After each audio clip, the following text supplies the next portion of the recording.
끝이라고 생각했던 그곳에서 시작되네. 완전하신 주의 계획 이제 깨닫네. 겨울 지나 봄이 오듯 인생의 계절 지날 때 나의 믿음 깊어지고 내 기도는 노래가 되네. 지나온 모든 길에 셀 수 없는 주 은혜, 내가 밝히는 작은 빛이 주의 사랑 비추네. 세상이 주를 보겠네.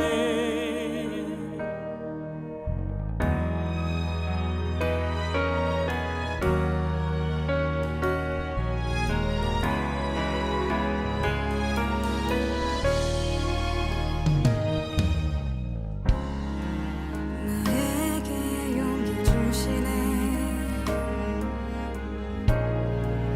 우리를 통해 일하시네. 주의 나라 이루시네. 믿음의 세대 일어나네. 지나온 모든 길에 셀 수 없는 주 은혜,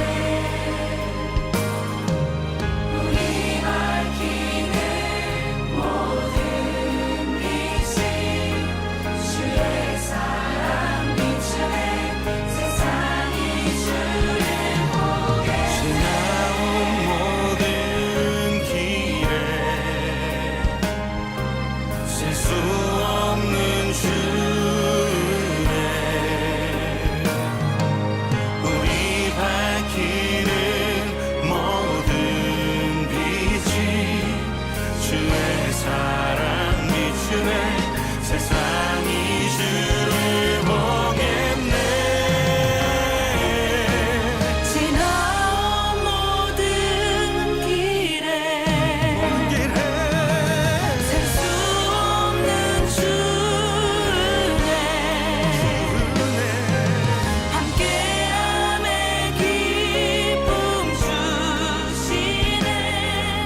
우릴 통해 이루신 주의 나라 영원하네.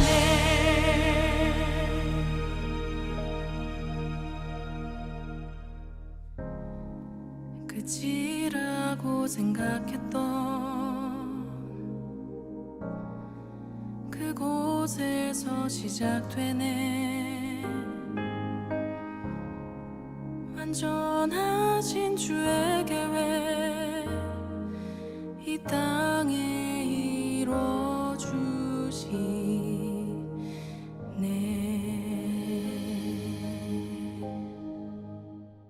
신명기 25장 5절부터 10절.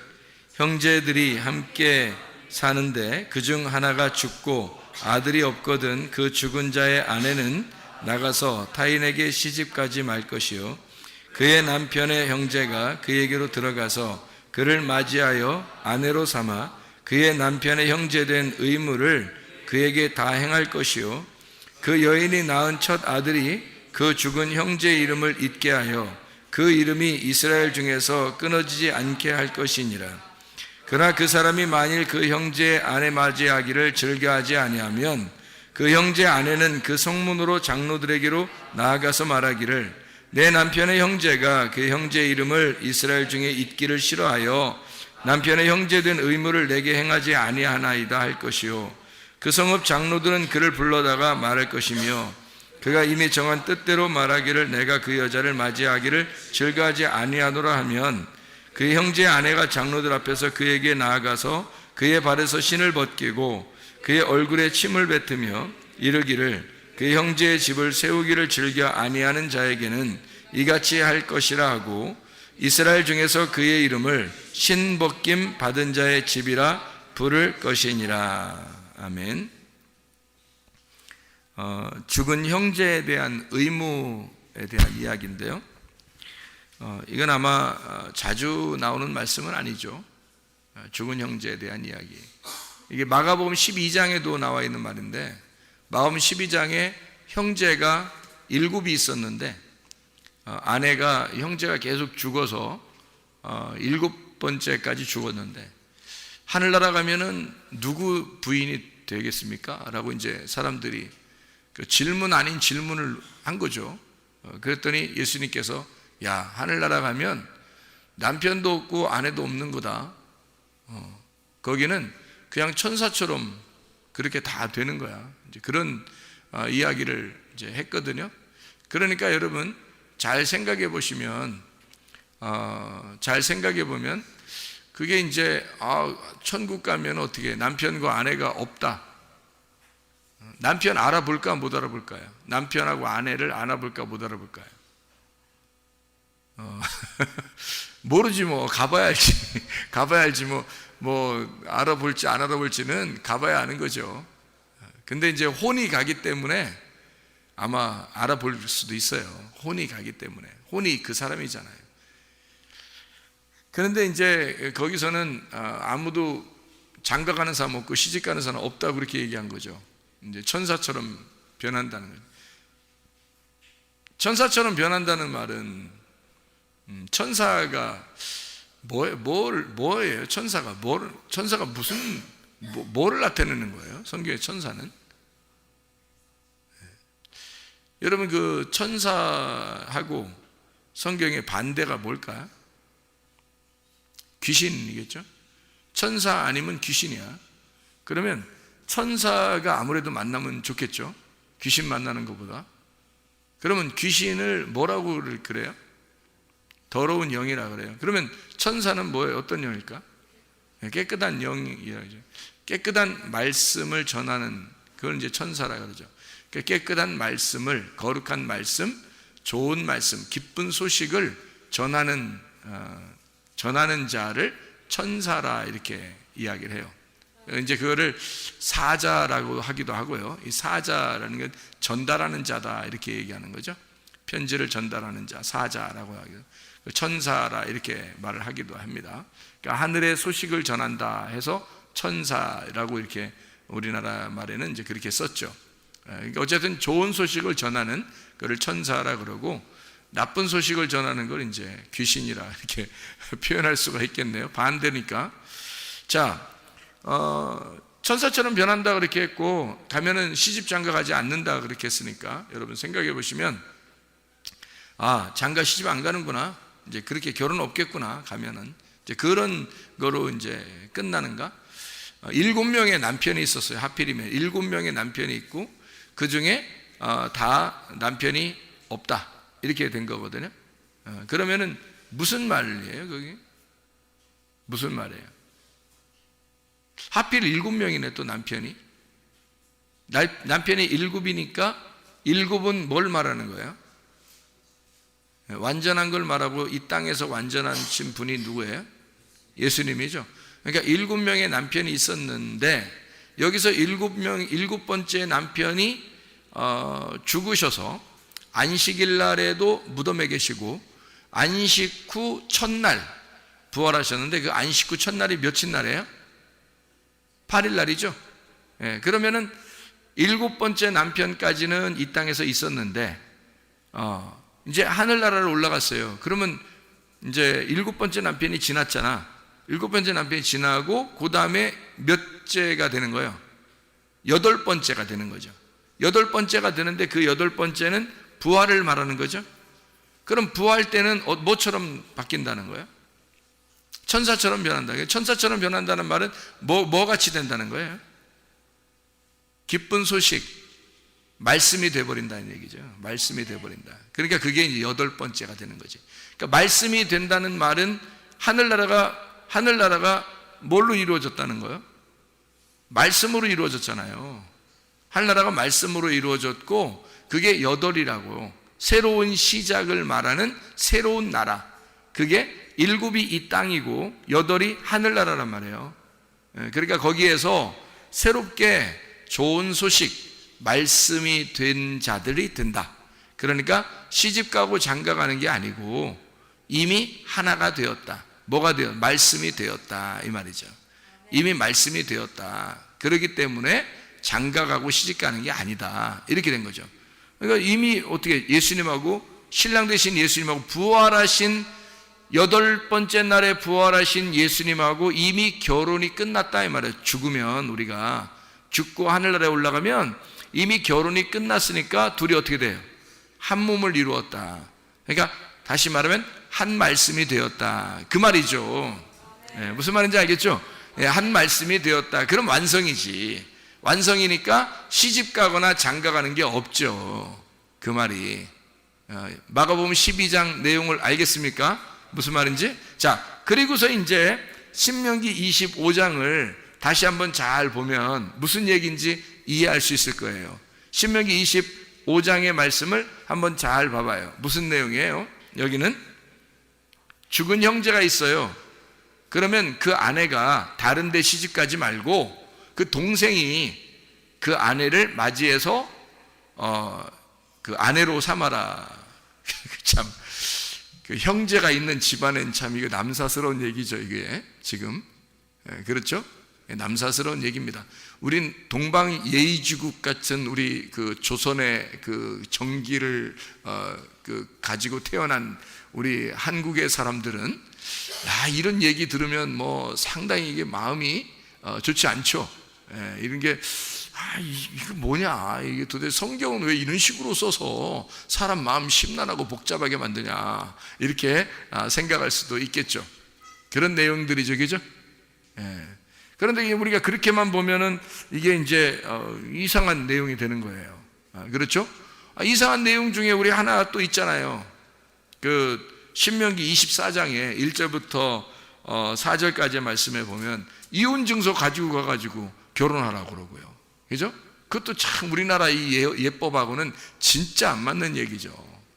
그러니까 우리나라 얘기하고는 진짜 안 맞는, 그러니까 이혼 증서만 있지 결혼 증서가 없어요. 그래서 이혼 증서를 가지고 가서 결혼하는 거예요.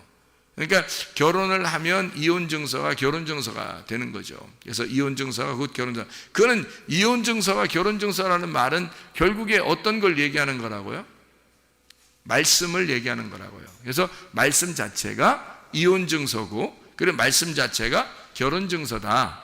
자, 이혼 증서는 어떻게 하는 걸 이혼이라고 그래요? 어떻게 하는? 갈라지는 걸 이혼 증서라고 그러죠. 갈라지는 거니까 뭘 나타내는 거예요? 선악과를 나타내는 거고, 선악과는 우리에게 대표적으로 뭐를 설명하는 거죠?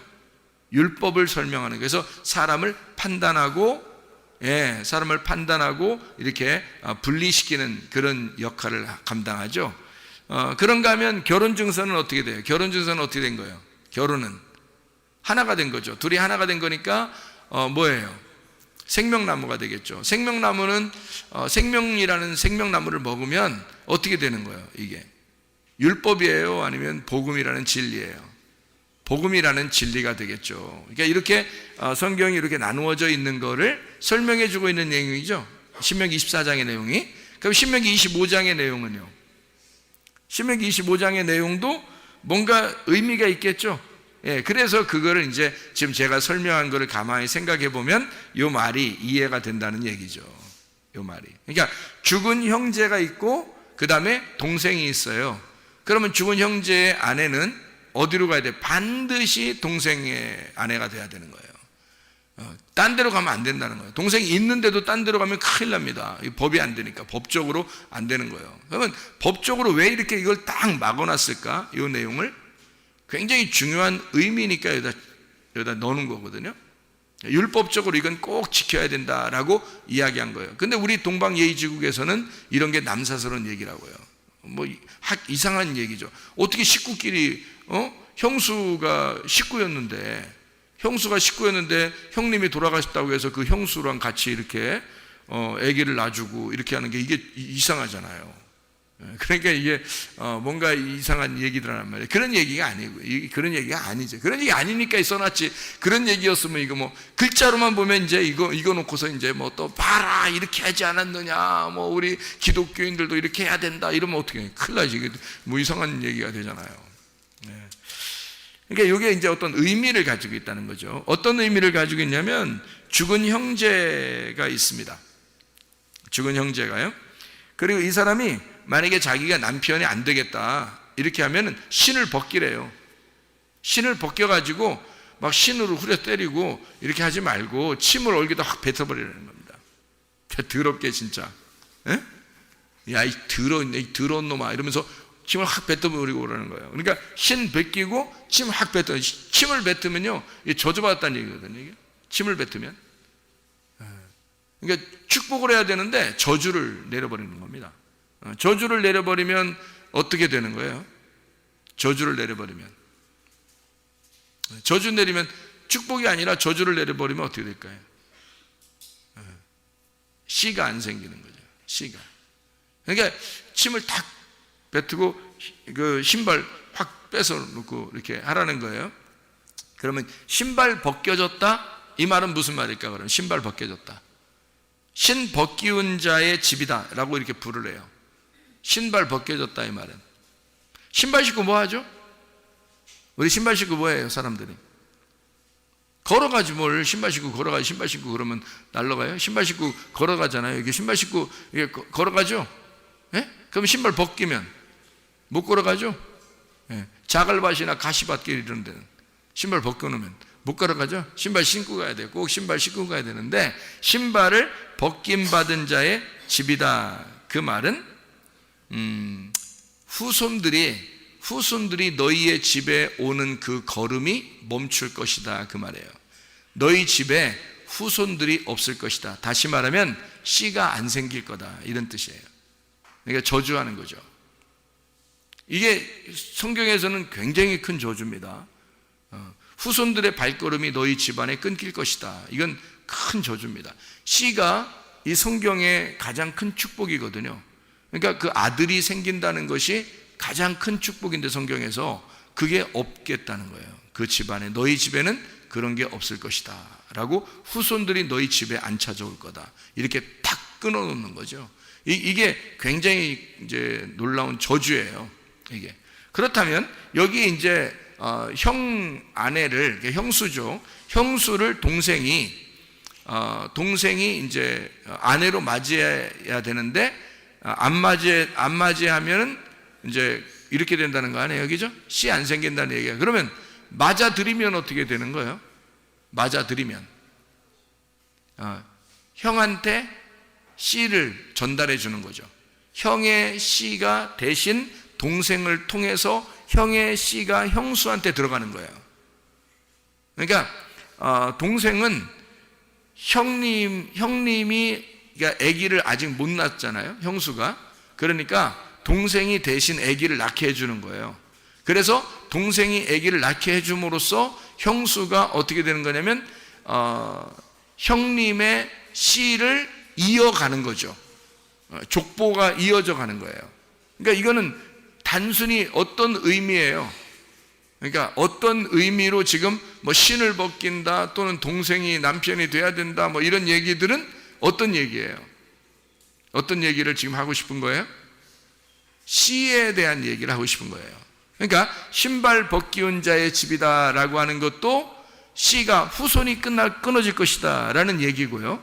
만약에 아내로 맞아들여서 그 형님의 형수 그러니까 아내에게 씨를 아기를 낳게 한다면 후손이 이제 계속 끊어지지 않는 집안을 만드는 그 씨를 주는 역할을 하는 거죠.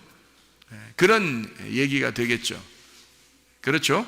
자, 그러면은 이제 신명기 25장의 5절부터 10절까지의 이 이야기는 자, 죽은 형제가 나오고 그 다음에 동생이 나온단 말이에요. 그러면 이제 이걸 누구라고 볼 수 있나요? 누구? 죽은 형제가 누굴까요? 죽은 형제가, 예, 아담을 얘기하는 겁니다. 죽은 형제가 선악과 먹고 죽은 아담을 말하는 거죠. 그러니까 그 아담에게서 아내가 생겼는데, 그 아내가 아담이 첫 번째 아들이기 때문에 죽어요. 그리고 두 번째 아들이 와요. 그게 동생입니다. 동생이 와가지고, 동생이 누구예요 그러면? 동생은 생명나무 대신 예수님이란 말이에요. 예, 동생은 생명나무 대신 예수님이니까 반드시 그 형수에게 씨를 남겨줘야 되는 거예요. 그러니까 그 여인에게 씨를 남겨줘야 된다. 그러니까 그거 안 되면 신발을 벗기고 침을 뱉어서 저주해서 씨를 끊어버릴 정도로 이것은 법적으로 꼭 해줘야 된다라는 얘기거든요. 이게 이 말이요. 그러니까 동생인 예수가 와서 생명나무 되는 그 열매를, 그 씨를 전달해 주는 자가 되어야 된다라고 하는 얘기를 해주는 거죠. 자, 먼저 온 자가, 구약에서 먼저 온 자, 율법의 대표로 온 자가 누구예요? 모세죠. 모세를 통해서 열매가 맺을 수 있어요, 없어요? 율법을 통해서는 열매를 맺을 수가 없어요. 그런데 예수 그리스도가 두 번째 아담으로 오셨어요. 그래서 모세가 첫 번째 율법, 두 번째 예수가 오셔서 진리의 복음으로 오셔가지고, 이 예수님이 오신 것이 뭐 색다른 걸 얘기하려고 그런 거예요? 아니면 원래 율법을 잘 해석해 주는 거예요? 율법을 잘 해석해 줌으로써 율법이라는 밭에다가 보화를 발견하게 한 거죠. 예수 그리스도가. 그러니까 율법은 밭이나 마찬가지라고요. 그냥 밭만 있으면 씨가 안 생기죠. 밭만 있으면 씨가 안 생겨요. 그러니까 이거는 죽은 것과 같은 거라고, 죽은 형제와 같다고. 만약에 밭만 있으면 죽은 형제와 같은 거죠. 그런데 거기에 씨가 심겨지면요, 거기에 보화가 심겨지면 이거는 보화가 있는 밭이 되는 거예요. 그러니까 보화를 어디서 발견해요? 그 밭에서 발견하는 거라고요. 그 보화가 그 밭에 뭐예요? 보화가 그 밭에 뭐예요? 씨죠. 그러니까 보화가 밭에 씨니까 씨를 발견하면 밭이 족보를 이어가는, 후손을 이어가는 거란 말이에요. 무슨 말인지 알겠죠? 그러니까 형님이 죽으면 동생이 그 아내를 취하여다가 씨를 전달해 주는 것이다. 그 동생이 누구라고요? 예수님이라고. 예수님이 오셔서 그 모세를 대신하여 복음의 진리로 우리에게 열매를 맺게 한다는 얘기고요. 첫 번째 아담을 위하여 두 번째 아담이신 예수가 오셔서 우리에게 씨를 전달하시기 위해서 오셨다. 우리를 살려주시기 위해서 오셨다. 그러니까 하나님은 우리에게 결코 우리를 죽이자고 하는 거예요? 후손을 남기는 살리자고 하는 겁니까? 살리자고 하는 겁니다. 반드시 그렇게 안 하면 신벗기운 자가 될 것이다. 그래서 반드시 해야 된다. 법적으로 이건 정해진 거다라고 하는 거죠. 우리에게 예전에 우리가 태어날 때에 우리의 삶에서는 그리스도의 씨앗이 우리 속에 심겨지지 못하죠. 그런데 예수를 만나니까 내 죽었던 내 몸에 드디어 생명이 솟아나기 시작한다는 거죠. 드디어 살아나기 시작한다는 겁니다. 그게 누구 때문에, 누구의 씨예요? 예수의 씨라고요. 예수의 씨가, 말씀이 우리에게 들어옴으로써, 이게 예수의 씨가 우리에게 들어옴으로써 내가 예전에 처음에 태어났던 것이 뭐가 되는 거예요? 의미가 되는 거예요. 내가 원래 죽은 자로 태어났는데, 근데 예수의 씨가 내 속에 심겨짐으로써 의미가 되었다. 나의 삶은 의미가 되었다. 이 말이죠. 원래 무의미한, 의미 없는 자로 내가 태어났는데, 인간으로 의미 없는 자로 태어났는데 예수를 만나니까 의미 있는 자가 되었다. 그 말이죠. 죽은 자로 태어났더니 살아있는 자가 되었다. 내 몸에 씨가 들어왔다. 그래서 나를 생명이 있는 자로 만들더라. 누가? 예수 그리스도가. 예수 그리스도가 여러분에 오시면 씨 있는 자로 만들어서 생명을 전달하니까 죽은 자가 살아난다는 것입니다. 죽었던 내가 하나님의 말씀을 들음으로 살아나게 된다, 그 말이에요. 하나님의 말씀이 여러분 속에 임하면 뭐가 좋은가? 여러분을 생명으로 이끕니다. 죽었던 나를 생명으로 인도하는 것은 하나님의 말씀밖에 없어요. 그 말씀이 씨앗이고 그 씨앗이 생명이고 그 씨앗이 보호하기 때문에 그것이 없이는 밭 자체는 죽은 거라고요. 우리 자신들이 아무것도 의미가 없다고, 아무 의미 없는 내가 예수를 만나니까 의미가 되었다. 얼마나 아름다운 이야기입니까? 그렇죠? 자, 요한복음 2장 14절에 보면은 성전 청결에 대한 이야기가 나오거든요. 요한복음 2장 14절, 예수님이 곧 성전이라고 그렇게 하는데, 신명기 14장을 한번 봐봐요. 신명기 14장 25절을 보면 이렇게 되어 있습니다. 신명기 14장 25절을 보면 뭐라고 되어 있냐면, 그것을 돈으로 바꾸어 그 돈을 쌓아가지고 내 하나님 여호와께서 택하신 곳으로 가서, 이렇게 되어 있거든요. 그러면 요한복음 2장 14절을 봐봐요. 요한복음 2장 14절을 한번 여러분이 한번 보면요, 이렇게 되어 있습니다. 요한복음 2장 14절에 보면 이렇게 되어 있어요. 성전 안에서 소와 양과 비둘기 파는 사람들과 돈 바꾸는 사람들이 앉아있는 것을 보시고 채찍을 만들어서 후드로 패버렸다. 이제 그 이후의 얘기는 그런 얘기예요. 근데 여기 이제 신명기 14장에 25절에 보면 무슨 얘기가 나와 있어요? 분명히 돈을 가지고 가서 동물들을 사라고 그랬어요. 그러니까 신명기 14장 25절 26절에 보면요, 돈을 가지고 가서 동물을 사가지고 제사를 드려라, 이렇게 얘기가 나왔다고요. 이미 쓰여 있는 거예요. 쓰여 있기 때문에 사람들이 그래 한 거예요. 그럼 왜 예수님은 이렇게 쓰여 있는 얘기대로 했는데 왜 예수님은 막 노끈으로 채찍을 만들어 가지고 막 때리면서 나가라고 그랬을까요? 왜 그런 거예요? 예? 이유가 딱 한 가지잖아요. 이유가 딱 한 가지. 분명히 사라고 했어요. 사서 제사를 드려 있으니까 사람들은 좋은 거 있잖아요. 아주 그 품질이 좋은 거를 갖다 팔았단 말이에요. 어쨌든 제사 드려야 되는데 오랫동안 걸어오고 뭐 이렇게 여행 오고 그러다 보면 중간에 막 죽기도 하고 다리가 부러지기도 하고 뭐 이렇게 사고 나기도 하고 그러니까 이 양들을 못 드린단 말이에요. 양이나 소를 잘못하면. 그래서 그거를 먹이면서 막 가지고 오면 그게 더 비싸죠. 소 한 마리 끌고 오려고 그 먼 길에서 이렇게 데리고 여기까지 왔는데 막 소 먹이면서 와야 될 거 아니에요. 그러니 그 먹는 그 여물을 하고 그리고 소 끌고 오는 거 하고 그 노동하고 다 비교해 보면요, 그냥 사는 게 편해. 사는 게 자기들도 다 계산해 보는 거야. 계산해 보면 사는 게 훨씬 싼 거죠. 자기들이 끌고 오는 것보다 며칠 몇 날을 끌고 와야 되는데 생각해 보세요. 멀리서 그것도. 근데 이제 와서 이제 보면은 합격, 불합격을 이렇게 내거든요. 제사장들이. 거기 이제 앉아있는 사람들이요, 합격, 불합격이 내요. 근데 멀리서 그렇게 힘들게 막 끌고 왔는데, 여기 왔는데 불합격, 그러면요, 그 여기까지 데리고 온 소는요, 버려야 돼요. 불합격 맞으니까. 그 어떻게 또 끌고 갈 수도 없잖아요, 이거 어디. 이거 제사 드리려고 끌고 왔었는데, 끌고 갈 수가 없어요. 불합격 맞으면 그냥 죽는 거예요. 죽이고, 또 새로 사야 돼요, 어차피. 생각을 해보세요. 여러분이 그런 시대라면 어떻게 하겠어요? 돈 들고 가가지고 사지 뭐하러 그걸 끌고 다니겠냐고. 돈 들고 가서 사지.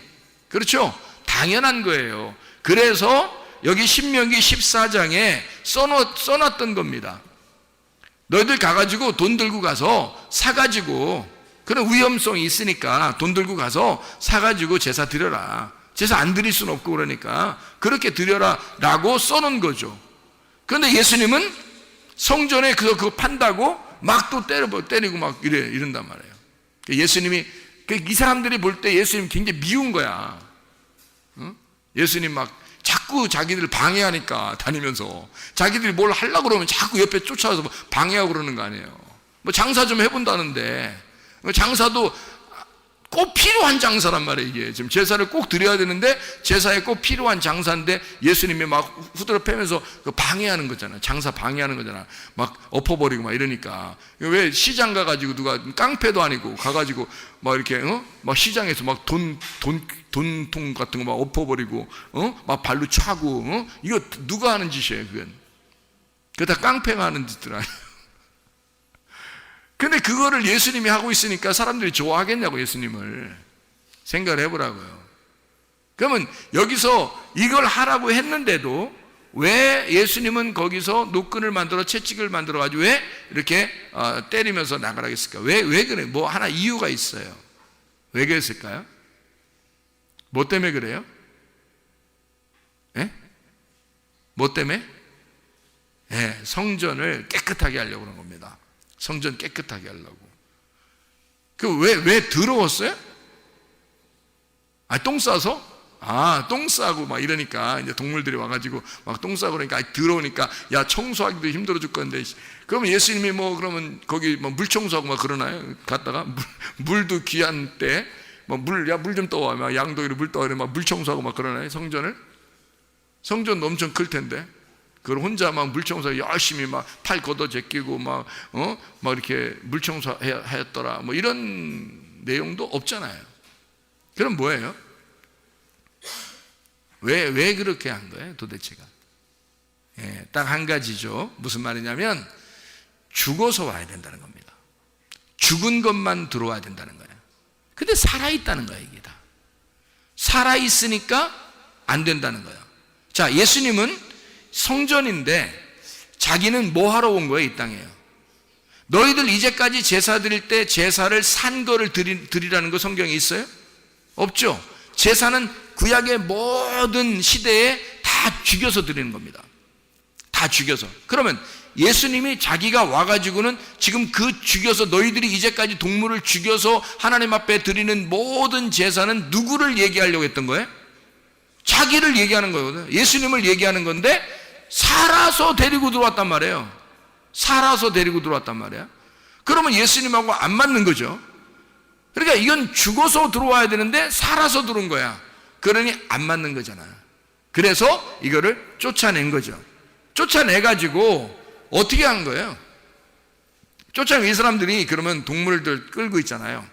동물들을 뭐 소하고 양하고 다시 막 쫓겨났잖아요. 비둘기 같은 거 막 이렇게 막 날아다니니까 그것도 잡아가지고 또 돈 흩어진 거 그거 이제 주워서 이제 나옵니다. 그렇죠? 나와요. 이렇게 들고 나오죠. 나와서 그 다음에 다시 제사를 드리러 가요? 아니면 그냥 집에 갈까요? 그냥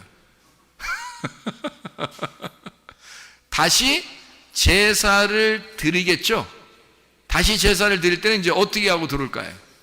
죽여서 들어오는 거죠. 그러니까 이거죠. 살아서 들어온 놈은 안 된다. 그래서 내쫓아버려요. 그리고 죽여서 다시 들어와라는 거예요. 그러니까 예수님이 그 사람들 무슨 깡패처럼 막 장사 뒤집어 엎으려고 꼭 그런 게 아니라, 자, 살아서 온 놈은 자, 나가라 이거야. 일단 나가라 이거야. 나가고 죽어서 들어오라는 얘기죠. 여러분, 죽어서 들어오라는 얘기야. 자, 교회는 어떤 사람이 들어와야 되는 거예요? 죽은 자가 들어온 거예요. 죽은 자가 들어오면 누굴 만나? 예, 유일한 생명을 가지신 예수를 만나는 곳이 교회란 말이에요. 그게 성전이라고. 그러니까 첫 번째 남편이 죽어서 동생이 그 유업을 이어받아야 된단 말이에요. 예수 그리스도가 교회에서 자기의 성전 되신 예수가 형을 대신하여 그 형수에게 씨앗을 줘야 된단 말이죠. 그러니까 동생이 그 유업을 이어받아야 되니까 예수 그리스도에게 오려면 죽은 자만 와야 돼요. 예수가 유업을 이을 자니까. 무슨 말인지 알죠? 죽은 자만 와야 된다. 그러면 유업을 이을 자는 두 번째 아담이 되는 복음이신 진리의 예수님이다. 그분이 우리에게 씨앗을 남길 것이다. 이 말이잖아요. 그렇죠? 그러면 우리가 산 사람 어떻게 한다고요? 나가라. 산 사람은 나가라. 죽은 사람은 들어와라. 그 말이잖아요. 그렇죠? 그러니까 교회는 어떤 사람이 들어와야 되는 거예요? 죽은 사람이 들어오라는 거예요. 자, 마음 심령이 거지가 돼서 막 가슴이 너덜너덜해진 사람, 마음이 막 찢어진 사람, 이 사람들은 어떻게 돼? 교회에 오면 위로를 받겠죠. 교회에 오면 위로를 받아요. 그게 마태복음 5장의 4절에 보니까 뭐라고 되어 있냐면, 애통하는 자는 복이 있나니 저희가 위로를 받을 것이요 라고 되어 있는 거죠. 그 애통이라고 하는 게 펜테오라는 단어인데, 이 펜테오라는 애통하는 자가 슬퍼한다, 울부짖다, 애도한다라는 말이거든요. 펜도스에서 나온 말이 슬픔, 애도라는 말입니다. 그러니까 슬퍼하는 자만 오라는 거예요. 그냥 뭐 헬렐레 그런 사람 오는 게 아니에요. 교회는 슬픔이 있는 자가 오라는 거예요. 파스코에서 나온 겁니다. 이 고난당하다, 이게 파스카랑 같은 단어인데요. 파스코, 파스카 같은 단어인데 유월절이라는 단어입니다. 그러니까 유월절에 애통이 있는 자, 예수 그리스도 안에서 어린 양의 죽음이 나를 위한 것이다 라고 그 애통이 있는 자, 유월절 장자의 죽음을 경험한 자 있잖아요. 그러니까 첫 번째 아들이 죽은, 장자가 죽는 날이 유월절이죠. 그날 이스라엘 백성들은 어린 양의 피를 바르고 구원을 받았단 말이에요. 그러니까 장자가 죽는 날 이스라엘 백성은 구원을 받은 거죠. 그러니까 장자의 죽음이 있을 때 차자가 씨앗을 넘겨주는 거죠. 무슨 말인지 알겠어요? 그러니까 첫 번째 아들을 대신하여 두 번째 아들이 유업을 이으게 만드는 거죠. 후손을 준다는 얘기예요. 첫 번째 죽은 자를 위해서 산자가 온다는 얘기죠. 그러니까 너희들이 죽어서 오면 살려준다는 말입니다. 죽어서 오면 살려준다. 근데 살아서 오면 너를 반드시 죽일 것이라는 얘기입니다. 살아서 오면 죽이고 내쫓아버리고, 그리고 다시 죽어서 들어오면 너를 살려줄 것이다 라는 게 성경의 말씀이죠. 그러면 여러분, 교회라고 하는 것은요, 애통을 당하는 것이 곧 뭐라는 얘기예요? 위로라는 얘기입니다. 애통을 당하게 되면 그것이 곧 위로라는 거예요. 죽어서 오면 너를 살려줄 거니까, 그러면 네가 애통을 하게 된다면 나는 너를 위로할 거야 라는 말이죠. 그러니까 애통하는 자가 위로가 있을 것이다 라는 얘기입니다. 자, 불뱀에 물린 자를 노뱀을 갖다 걸어놓으면 살려주는 거죠. 불뱀에 물린 자를 노뱀에 걸어서 살려주는 거죠. 불뱀에 물리지도 않았는데 노뱀을 걸을 필요가 있나요? 그럴 필요가 없죠. 성경은 노뱀을 걸어놓는, 예수 그리스도가 십자가 못 박혀 돌아가시는데 그 예수를 쳐다보고 믿는 자는 구원을 얻을 것이다. 어떤 사람에게? 불뱀 물린 자에게, 자기가 죄가 있다고 애통하는 자에게 노뱀을 쳐다보면 살 것이다 라는 그런 말씀이잖아요. 그러니까 여러분과 저는요, 교회에 오는 것이 어떻게 오는 거라고요? 뭐 때문에 오는 거라고요? 애통하기 위해서 오는 거라고요. 슬프기 위해서 오는 거라고요. 나 자신의 슬픔을 위해서 왔더니 주님이 위로해 주시더라. 내가 죽어서 왔더니 주님이 살려주시더라 그 말이죠. 내가 병들어 왔더니 주님이 치료해 주시더라 그 말이에요.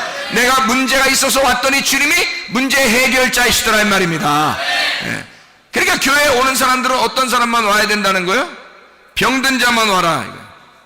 나그네들만 와라 이거야. 고아만 와라 이거야. 과부만 오라 이거야. 늙은이만 오라 이거야. 어린애만 오라 이거야. 힘없는 자들 말이에요. 정신 부족한 자, 그 사람들만 와라. 자기가 뭐 똑똑한 사람, 그런 사람 오지 마라. 정신 부족한 자가 와서 멘탈이 붕괴된 거죠. 멘탈 붕괴된 자가 와라 이거야. 정신 똑바른 사람들이 오면은 내보내. 그래서 멘탈 붕괴시키고 다시 들어오란 말이에요. 멘탈 붕괴됐습니다. 나 하나님, 나 멘탈이 붕괴됐어요 라고 오면은 그 사람들 온전하게, 정신 온전하게 만들어주는 곳이 주님 만나는 곳이라는 거죠. 그러니까 그런 사람들, 누가 오는 거 그러니까? 연약한 자가 오라는 거야. 온전치 못한 자가 오라는 거야. 가정이 온전치 못한 자가 오라는 거야. 자기가 바리새인이라고 깨닫고 자기가 환자라고, 자기 정신이 멘탈이 붕괴된 자라고, 나는 부족한 자라고 하는 사람들이 오라는 거예요 교회에. 그러면 주님께서 채워주시겠다는 거 아닙니까? 한마디로 말하면 정상이 아닌 자만 교회 오라는 얘기야.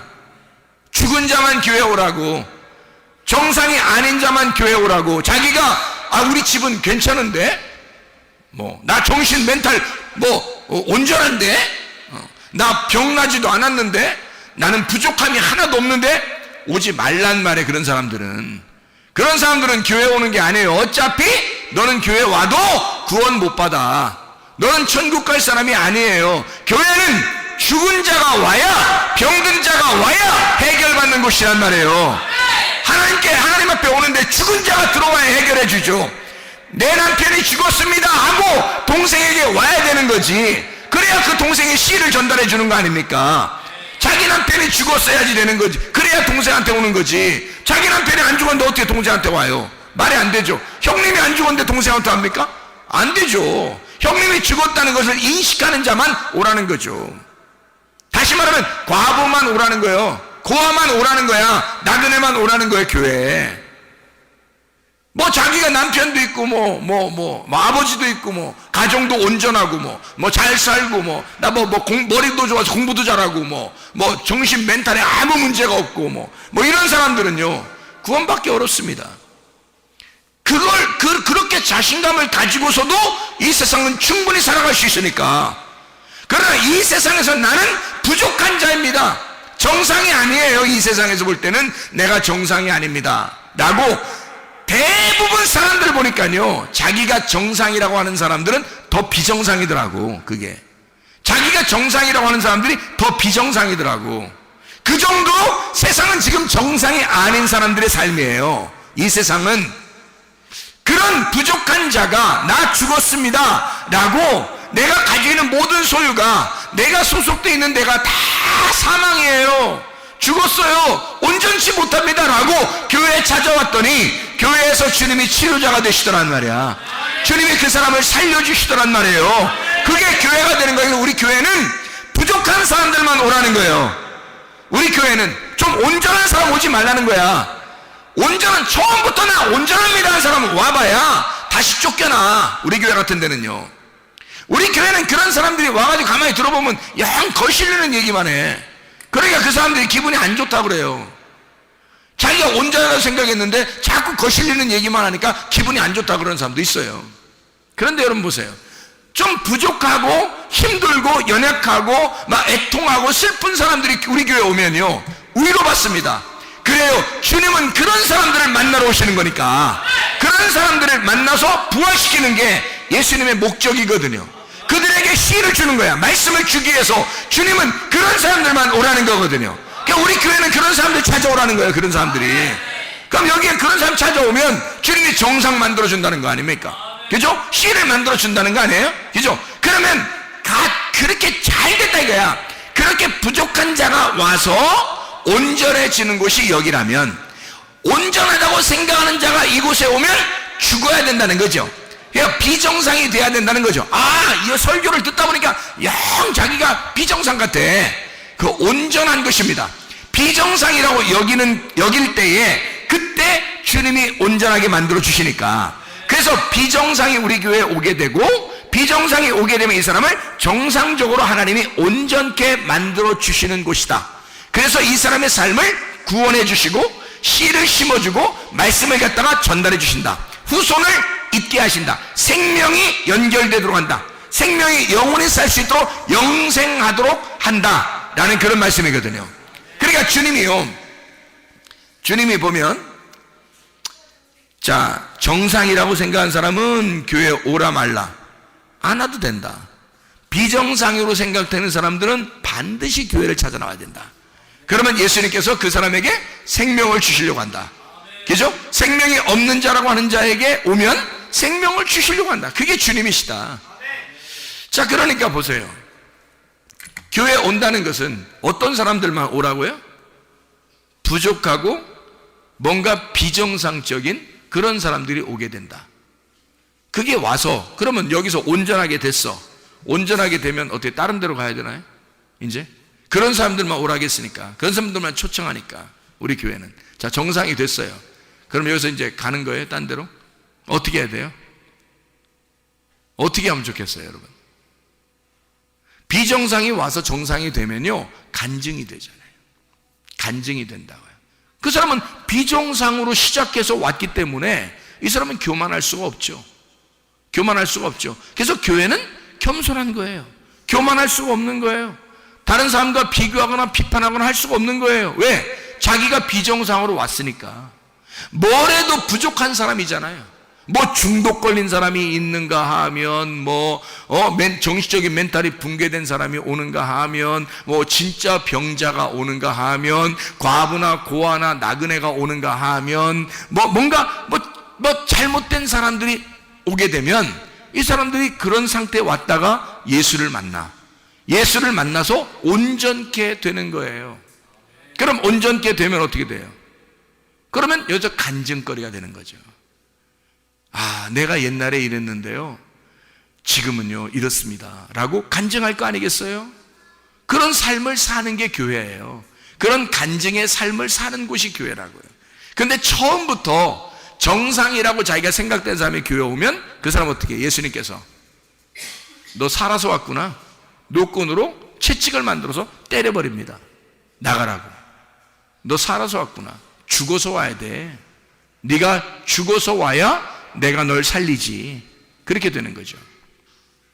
무슨 말인지 알겠죠? 그러니까 먼저는 죽음이다. 두 번째는 살림이다. 그러니까 죽음과 사는 것이 함께 공존하는데 첫 번째 죽어서 오는 걸 두 번째 살려서 내보낸다 라고 하는 그런 얘기가 되겠습니다. 여러분, 우리 이 교회에 오면 치료가 일어나야 합니다. 일반적으로 평범하게 치료들이 일어나야 됩니다. 문제의 해결은 그냥 일반적으로 그냥 손쉽게 문제 해결들이 되어야 합니다. 하나님의 그 역사하심을 우리 교회에서 기적과 표적이 평범하고 아주 일반적으로 일어나야 합니다. 그게 우리 교회가 되셔야 돼요. 왜? 교회는 부족한 자가, 병든 자가, 문제가 있는 자가, 비정상적인 자가 와서 해결받는 곳이니까, 그게 교회니까, 그게 예수가 있는 곳이고 예수를 만나면 그렇게 돼야 하니까. 오늘 이 밤에 여러분이 문제가 있으면 자기의 부족한 점들을 하나님 앞에 내놓고 기도하시기를 바랍니다. 우리 주님은 우리에게 반드시 씨를 주려고 하길 원하고, 주님 반드시 우리를 살려주시길 원하십니다. 나 죽었습니다 라고 하는 자에게 주님은 반드시 후손을 있게 하고 그 사람을 생명을 주어서 영원한 생명을 주시길 원하시는 주님이시란 말이에요. 우리 한번 기도하겠습니다. 기도할 때 우리 하나님, 내가 이런 사람입니다. 내가 이런 사람입니다. 내가 이런 부족한 사람입니다. 그러나 우리 하나님, 나를 치료해 주십시오. 나를 문제를 해결해 주십시오. 나를 건져 주십시오. 우리 한번 기도합니다.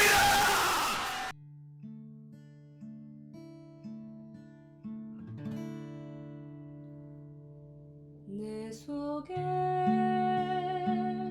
내가 너무도 많아서 당신을 쉴 곳 없네.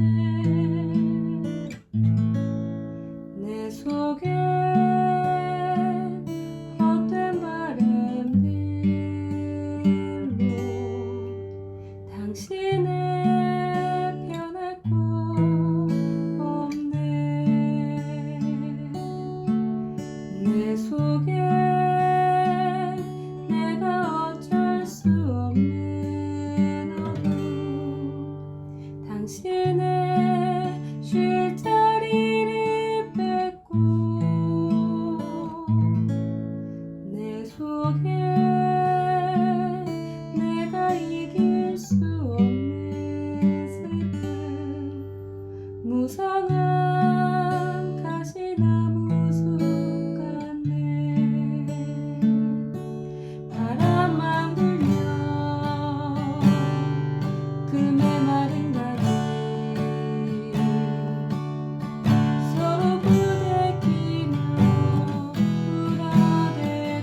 당신의